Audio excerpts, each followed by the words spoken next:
Қолтықтың терлеуі мезгілге де, уақытқа да, тіпті жасқа да қарамайды. Қолтық терлеген кезде бактерия пайда болып, ащы әрі жағымсыз иіс тудырады.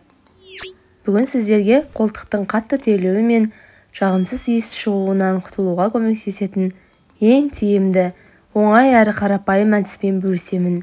Ол үшін бізге лимон және ас содасы ғана керек болады. 1 шай қасық көлеміндегі ас содасына лимон шырынын қосамыз.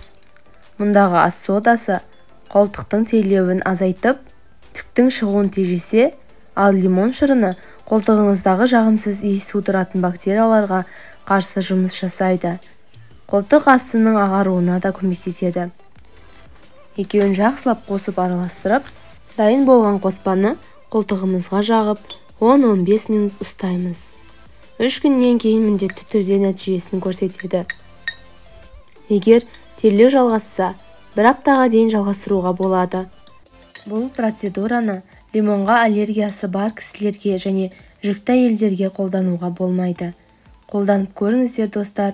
Видеоны көріп, сізге пайдасы тиіп жатса, каналыма жазылып, лайк басып, пікір қалдыруды ұмытпаңыздар.